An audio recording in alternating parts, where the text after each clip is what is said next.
Hello everyone, welcome back on my YouTube channel. तो आज का हमारा टॉपिक है वाइटल साइंस।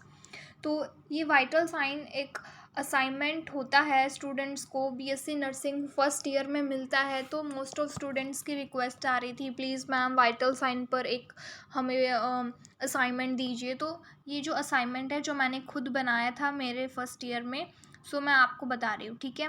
तो ये वाइटल साइंस हैं, जैसे आपको अभी हॉस्पिटल अगर ड्यूटी लगी होगी तो आपको बताया होगा कि वाइटल साइंस कैसे होते हैं, उन्हें कैसे मेज़र किया जाता है। जैसे टेम्परेचर है, पल्स है, रेस्पिरेशन है कोई पेशेंट का, उसका बीपी, ठीक है।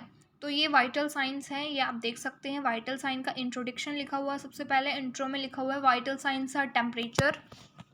एक मिनट, इसको टिल्ट कर लेते हैं हम, wait a minute. Vital sign का सबसे पहले हम इसका इंट्रोडक्शन पढ़ते हैं।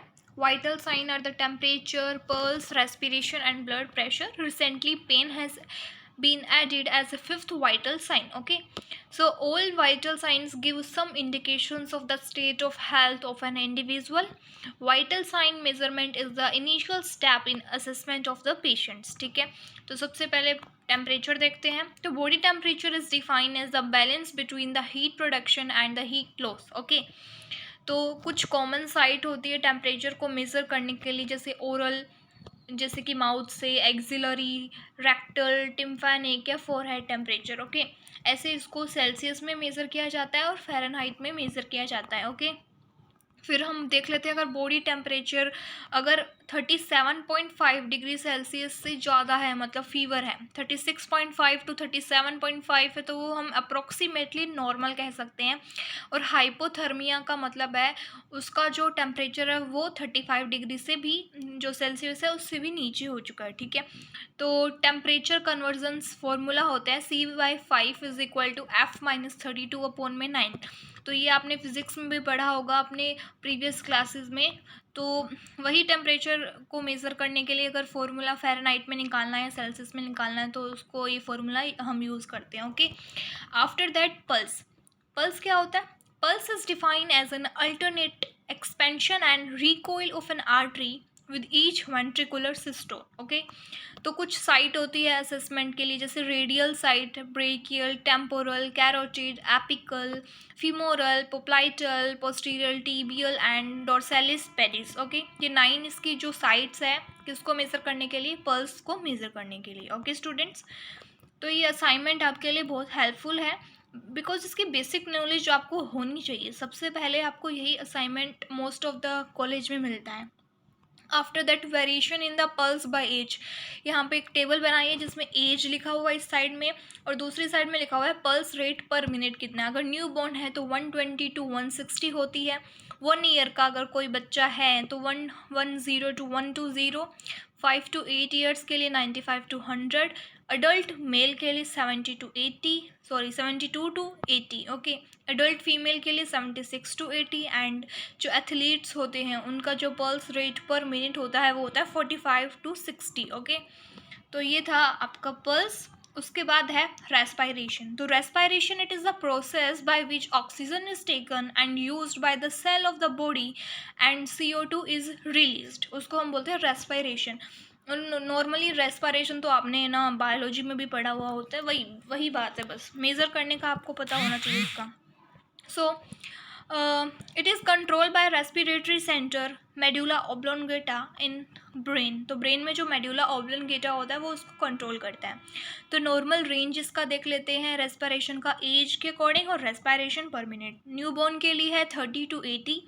इन्फेंट्स के लिए होता है जो कि 1 ईयर के हैं, ठीक है, 20 टू 40। चाइल्ड के लिए है 20 टू 30 एंड एडोलसेंट के लिए 16 टू 20। जो हेल्दी अडल्ट होता है उसका होता है 12 टू 20 एंड जो एल्डर होते हैं, एल्डरली, उनके लिए होता है 16 टू 20। ये हमने क्या पढ़ा? रेस्पिरेशन पर मिनट इतना होता है। तो जो मैंने लिखा है बस सेम टू सेम आपको कॉपी कर देना है। आपका जो असाइनमेंट है वो बिल्कुल रेडी हो जाएगा और आपको इसमें अच्छे मार्क्स मिल जाएंगे। ओके, सो स्टूडेंट्स, जो ब्लड प्रेशर है मैं आपको बोल के बता देती हूँ, मे बी इसमें आपको थोड़ा ब्लर दिखाई दे क्योंकि यहाँ पे थोड़ा पिक्चर क्लियर नहीं आई मे बी। ओके, तो ब्लड प्रेशर क्या है? Blood pressure is defined as the pressure exerted by the blood against the walls of blood vessel. Okay, तो नॉर्मल जो वैल्यू है ब्लड प्रेशर की बीपी की कैटेगरी, और उसका सिस्टोलिक में मेज़रमेंट जो है वो mm/Hg में करते हैं, और डायस्टोलिक भी, मतलब बीपी को हम मेज़र करते हैं mm/Hg। Hg यहाँ पे मरकरी है, ठीक है। तो नॉर्मल है जो है सिस्टोलिक लेस देन 120 और लेस देन 80। ओके, एलिवेटेड के लिए 120 to 129 and less than 80।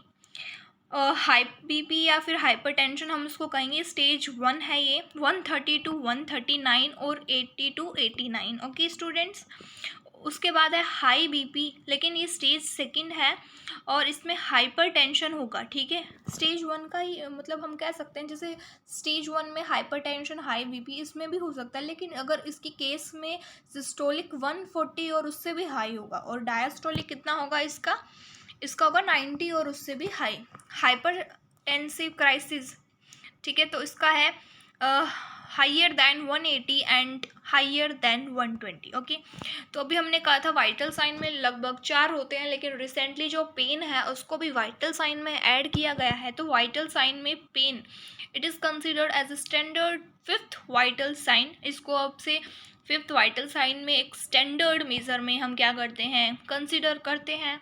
And it is measured on a pain scale, एक पेन स्केल आता है उसमें उसको मेज़र किया जाता है based on the subjective patient reporting, and subjective जो डाटा होता है जो पेशेंट खुद बताता है उससे और रिपोर्ट से may be unreliable. Okay students, तो ये थे आज की वीडियो। आई होप आपको ये अच्छी भी लगी होगी और ये बहुत हेल्पफुल भी होगी। बस आपको कॉपी पेस्ट कर देना है, पूरा सेम टू सेम इसमें लिख देना, बिकॉज वाइटल साइन जो मैंने इसमें बनाया है more than enough and sufficient है और हेल्पफुल भी। ओके स्टूडेंट्स, सो अगर आपको कोई और असाइनमेंट चाहिए तो please mention in comment section, and video अगर हेल्पफुल लगी हो तो please like, subscribe and share my YouTube channel. Thank you.